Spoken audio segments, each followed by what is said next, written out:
been a hard time, and 2 meetings in 2 weeks. I've been gone because of the virus, and they thought I should stay at home. But I'm back, happy to be back, and I want to thank you all, particularly Lisa, Bill, and everyone that has done such a great job working on we really appreciate volunteers. Did I read the letter first, sir? Yes, please. Okay. Dear Commissioners, on March 12, 2020, Governor Northern declared a state of emergency due to COVID-19. Because of the catastrophic nature of the declared emergency, the City of Virginia Beach Development Authority has been meeting on a limited basis. Pursuant to the bylaws of the authority dated December 18, 2018, I hereby call a special meeting of the authority for Thursday, June 4th at 8:30 a.m. in the authority's boardroom, 4525 Main Street, Suite 700, Virginia Beach, Virginia. The attached agenda sets forth the business of the authority to be considered at the special meeting. To adhere to the applicable safety regulations during the ongoing pandemic, only commissioners and essential staff will be in physical attendance at this meeting. This special meeting will be broadcast on cable TV and www.vb.com. Citizens are encouraged to submit their comments to the authority prior to the special meeting via email at vickykelly@vb.gov. Any addition to the online registration, any member of the public who wishes to make comments during the special meeting will register with Vicki Kelly or contacting her via email prior to 2 p.m. on June 3rd. Sincerely, Dorothy Wood. Do we have anyone that wants to make a comment, or what do we do next, sir? We had no response. No speakers? No speakers? Thank you, good. Can you go to your regular I agenda will, or sir. defer to the vice chair if that is your Yes, wish? Vice Chair, would you please, as you know, you have been working so hard on this, I would appreciate if you would take over. Sure. The next item is the Economic Development Investment Program, the EDIP program, and the Part E Emergency Assistance Grants. Good morning, Taylor. Good morning, and thank you, Madam Vice Chair, thank you, Madam Chair, and thank you, authority members for coming out for another special call meeting as we work through the backlog that we sort of built up over the 3 months that we were unable to meet, attributable to the pandemic. What we have here today, this is not new information. There are no changes to the docket that we sent to you all a few days ago. What these are, this is the first tranche of, if you will, of potential applicants and potential awardees for the EDIP Part E program. As you know, we have 2 buckets of money, $1.5 million that council appropriated from our existing EDIP funds for this purpose, to allow us to use, basically provide assistance to small businesses that were impacted by the pandemic. Council subsequently provided another $1 million for tax relief, and so we have $2.5 million total. Just so you know, we are segregating the two so that we can tell you which applicants we are providing tax relief, which applicants we are providing general business assistance. We had just less than 500 total applications. These are the first 200. So it's important. So the first thing to say to the community is, if you are not in this group, we have not forgotten you. We are still working through that, and you have likely heard from a member of our staff requesting additional information. I'll just show you here quickly so that you can see. Just come over to right here. Not see. Or not see. This is a lot of information, but there were 4 items that were specified by City Council. In the policy that Council adopted, there were 4 things that had to be provided with the application, so for us to consider the application. The 200 that are here are the 200 from whom we have complete information.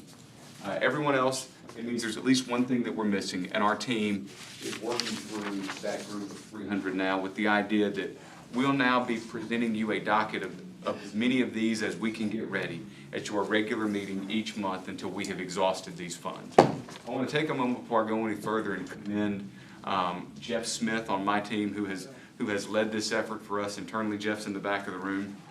Jeff's led a team, basically, as our acting coordinator that's over sort of our small business portfolio. Jeff has worked with our entire administrative team to advance this docket to this point.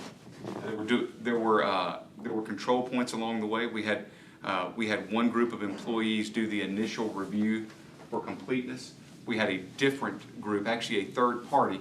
We had assistance from the Women's Business Center at Old Dominion University that actually did the scoring so that it was an independent third party that's not on my staff, so that I could stand here in front of you and say, the people that were actually doing the scoring of these did not know the businesses the way that my team would. We thought that was an important thing to be able to say.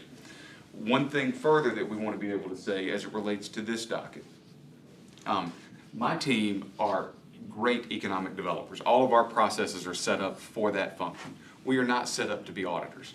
So, and in a quick indulgence, because he would be with us otherwise, I want to extend thanks and a happy anniversary to our city auditor, Lyndon Remias.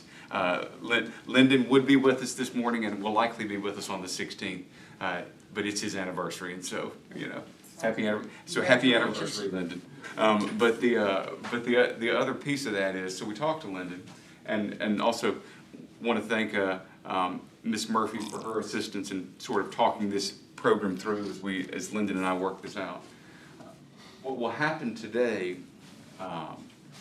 if we move forward, and I will tell you, our request today will be to approve the for-profit applications in this docket, the for-profit companies on this docket. There are seven firms in there that are not-for-profits that for whom we had completed information. We just wanted to present you this complete docket. But the request will be to approve this docket contingent on a couple of things. Lyndon has agreed to do a 100% audit of the pool of applicants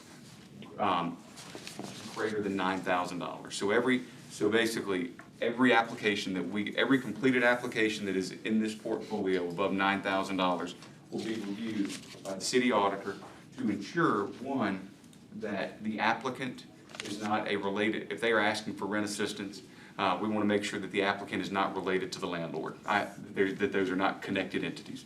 And then there will be other checks for what council talked about. They will also review the statements to ensure that basically that people had real losses here and that it's appropriate for payoff. So Lyndon's team has graciously agreed to take our docket and our files and review 100% of the applications above $9,000 and just perform a spot audit, call it 20% of the remainder of the pool, just to check our work. We think this is a great, this is me admitting that where my team has done amazing work here.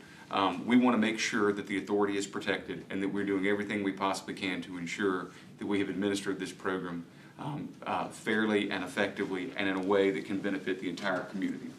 I do want to show you one quick thing. Vicki, I may have to have you come back up and, you know, expand this one more time. Vicki, if you can, so I want to show a quick this is just a quick distribution of where the money is going. So you can see, and this is across the entire tranche, not just the 200 that are in this box. But you can see, you want to scroll back over here, Vicki. Cybersecurity, general construction, all the way down. The majority of the applicants are coming out of retail and hospitality.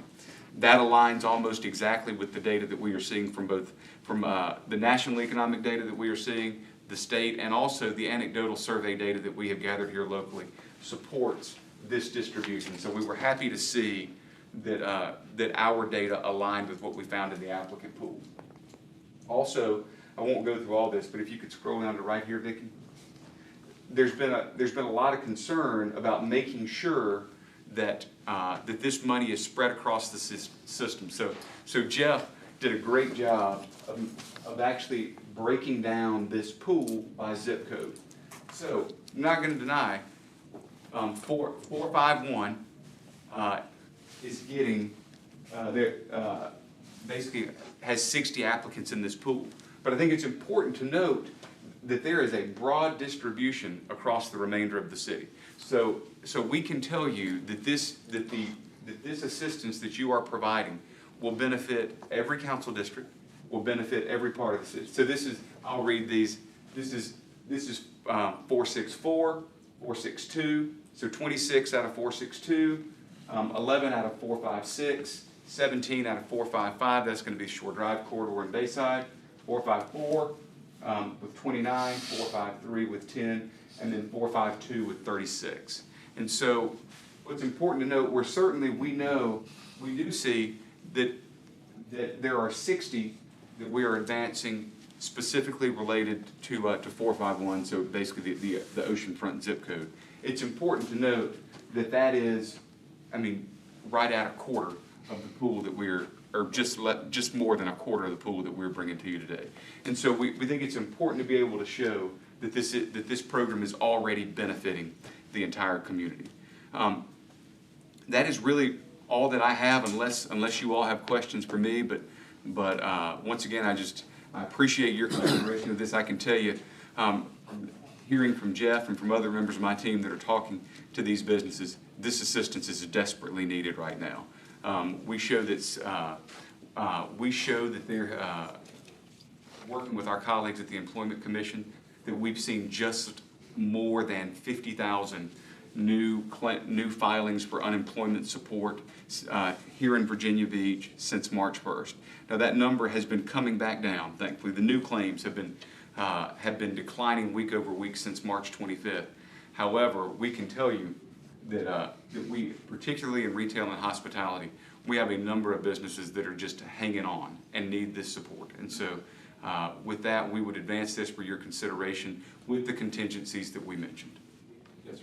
I'm sorry, could you again explain the difference between the 287 that's represented in a number of your distributions versus the 200 that's on the list? I didn't catch that. So yes, so there's 200 for which we had completed files. There were 87 for which we had completed paperwork, but not enough information to comfortably advance the award. And so in that situation, there might be so we've tried to get to actual losses in this pool. So if where 10,000 is the maximum, you couldn't just ask for 10,000. You owed us a statement that talked about, here's my loss, and here's how my loss is attributable to COVID. We thought that was important to have. So there are a number of cases where someone provided us a completed application. They provided us disclosures. They provided us a loss, but they might not have supported that loss with a statement. And so, or they might have told us what the loss was, but not how much or not how severe the loss it was. So there are 87 that will likely be the next tranche that we advance to you. Jeff is nodding at me in the back. But we just want to dot the I's and cross the T's on those to ensure that that we're completing the staff work before we bring those forward. Thank you. And I think one of the things, I commend you, Taylor, and staff on just the sheer volume of all of the applicants and all the applications that have come in. And, it's been a balancing act between making sure we get this money quickly to the people who most need it and making sure we're not either having people double dip or having instances where you've got the landlord and tenant be the same. So I think bringing in the auditor to go back through, especially in the higher numbers, to make sure that all the I's are dotted and T's are crossed, I think is going to be very helpful, because it's just, even going through all the ones that I looked at, there was a huge variation in explanation, paperwork, and it's been a challenge. And this is really the best way to move forward as many as we can, because the need is so great, and there is, you have to keep in mind that sense of urgency that these businesses really need these funds quickly. That's exactly right. And so, so I will tell you, we have moved faster on this than, so I've only been at the city for 5 years, but so I can't go all the way back to 1963, but I can't imagine there's another example of where we have moved faster. So this money was approved by council roughly 4 weeks ago. So to go from a policy statement 4 weeks ago to you adopting procedures a subsequent week, and to be ready to pay out today, having basically working through 500 applications, I would tell you somewhat unprecedented. So yes, so we also appreciate the auditor for his support. I also, again, just want to say one more time how much I appreciate Jeff. So to get to this point, Jeff and the administrative team and the ladies from the Women's Business Center, gave up their Memorial Day weekend to be in here helping small businesses. And so again, it's been really encouraging for me to see that level of engagement and that level of commitment to helping our local business community. Thank you. Yes. Do we have any idea how many jobs this saved? I don't have that data, but I can get it for you, because we know how, so we have each of one of the questions on the application is basically, how many employees do you have, so that we could group these into pools. I'll come back to you with that information, Mr. Strange, because we can pull that pretty easily. Thank you for doing this, and I know y'all worked your heinies off, I guess you could say, but I really appreciate it. It really means a lot. For those who didn't know about this program or the game, or is there something else similar? I know you're looking at something not quite aligned with this, but is this kind of terminated? So we wanted to work through the 500 applications that were in the door, just knowing that we are oversubscribed sitting here right now. That said, I don't want to get ahead of, I don't want to get too far ahead of myself, but what I will say is we do anticipate that there'll be an opportunity to leverage more funding out of the CARES Act for businesses in our community. There seems to be strong support on council for me to do that. And so I don't want to get ahead of city council or ahead of the city manager, but I don't by any means think this is the end of our program here. I think this is really just the beginning, the first of what I hope is a program that benefits businesses of all size. Thank you. Yes. Now, how do you think people heard about the program? Because I know Lisa and I have a friend or a lady we know through NABO or in all the women's groups who was with the newspaper, Inside Business. They sort of had a problem. And she now has a bakery down on Hippsville Road, I don't think she knew anything about it, because I called her the other day, and I think maybe, well, she closed at 2 o'clock that day. I'd hate to see her go out of business, because. So would we. Yeah. And thank you for the question. So the way, She had not heard about it. and we'll make sure that she's aware of, in the event that this portal reopens, we'll make sure she's aware of that, but also we'll make sure she's aware of whatever we do next. But to just provide the public with some notice on what our notification process was like. So of course, first and foremost, I mean, the power of the public meeting. So this was discussed in two city council meetings, voted on in public, and then you all adopted procedures publicly that were broadcast sort of all over the world. But in addition to that, our city communications team did a press release on it. Virginia Beach Vision did a press release. We circulated it to all of our contacts, which includes all of our, basically all chambers of commerce, HRETA, a number of multipliers that HR Acre that is on our list. So we distributed this to our contact list that would have gotten to a number of multipliers that have other lists. We asked the city purchasing department, the SWAM purchasing folks to distribute this. I think Lavera Tolentino manages that list, and it's another 800 or so people. Businesses, and then also the Women's Business Center at ODU broadcast it to their contacts. So we feel like we had a fairly robust, not to mention we also put it on our website, and the city and I believe Julie put it on the city's website as well. So I feel like we cast a fairly broad net here locally, but we are hearing that there are people that didn't hear about the program, so we'll work through that going forward. So when this is awarded, we're gonna do a press release, correct? Of course, absolutely. With the parameters, I want to make sure Lyndon gets through his piece first, because it's what, after Lyndon's review, we'll know what the approved docket looks like, and so exactly how much money we paid out.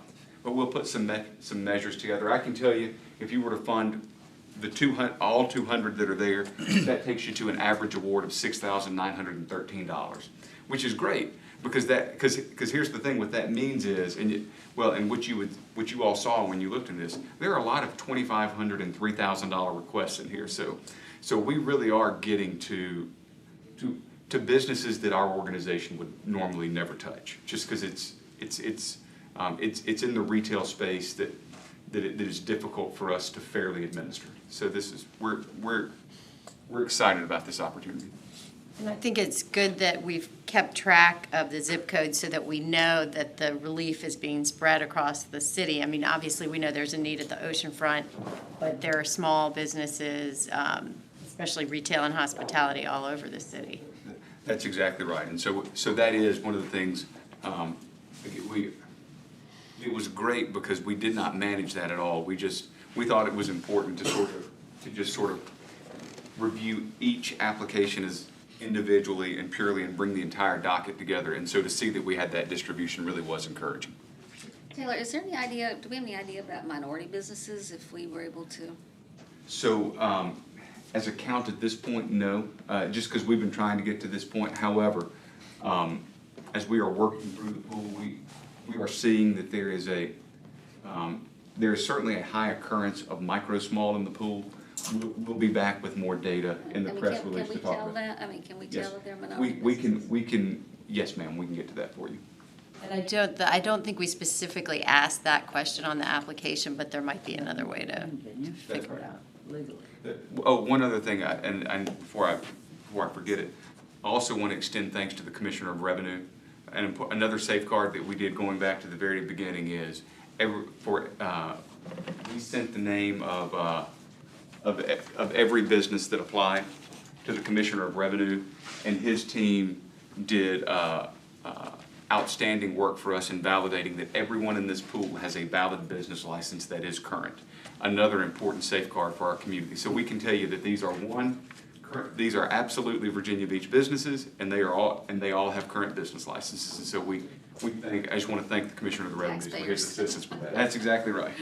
And so this list contains people requesting rent relief as well as tax relief, and you're going to separate the two. That's right. From a reporting standpoint, that's going to be important to be consistent with the City Council's second resolution relating specifically to tax relief. So they're two separate pools of money. Yes, ma'am. So then what we're being asked today is to approve this list contingent on the auditor's review of those businesses requesting, 100% review of those businesses requesting over $9,000, and then a spot check of the businesses, 20% of the rest of the businesses. Correct. And that's, of course, consistent with your prior guidance that we focus on the for-profit businesses first. That sounded like a I think motion. that's right, and the for-profit will be pulled out, yeah. We also need to, since we're online, thank our other businesses for helping each other. I have a friend that has a fairly large business in Portsmouth, and she is buying her materials for her business from a very small business in Virginia Beach that was going out. She's paying a little more, but she's helping her. But I think we're a wonderful city. That's what we are known for, our volunteerism and helping each other. Wonderful. I was at the Atlantic Avenue Association meeting this week, and they've started a group there called Locals Helping Locals. And I think they've got a website or something, or it's really nice. Okay. Lisa's. So we'll be looking for a motion on the proposed slate of applications with the condition that those above a request of $9,000 are audited by the city's auditor, and then there's a spot check of those below, and we're also pulling out the nonprofits from this batch for now. And Madam Chair, if I may, I'm going to throw the ball to Alex because I think we have a series of abstentions we want to carry before the vote. Just sort of as a procedural matter, because we're voting on this as a slate, we have abstention letters filed by Ms. Murphy, and she's the winner. She has 59 matters which are reflected on her letter. Mr. Franklin has 14, and Mr. Brunke has 1, and they're due to their professional relationships as reflected in the letters which were filed with the clerk. Right, so to Alex's point, I went through the list personally, the EDIP spreadsheet is late. I had my firm go through the list as well. So while my firm may not have been noted in a disclosure, we scrubbed the list pretty carefully to make sure that I would abstain from either applicants or landlords, because we felt that was important, that had a relationship with my firm. So I will be abstaining on those, although it's not a technical conflict. I felt like it was appropriate for me not to vote on those particular applications. So with that, I think we need a motion. Make a motion, please. I'll move. I make a motion with the qualifications that Lisa previously enumerated. I'm not going to go through them all again, but I think we've heard them a couple times now, so I make that motion to adopt the resolution as adjusted. I've got a motion and a second, Second. and I'll support it again with the abstentions noted in the record. Same for me. Likewise. All in favor, say aye. Aye. All opposed, same sign. Motion carries. Thank you for all the work on that. Thank you all so very much. Talk to Stinky. She's talking. Oh, we're going to close meeting?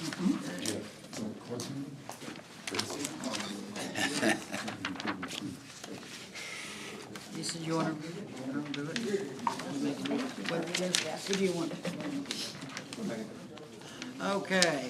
The chair will entertain I will entertain a motion to recess into a closed session pursuant to the exemptions from open meetings allowed by 2.2-3711A Code of Virginia as amended for the following purposes.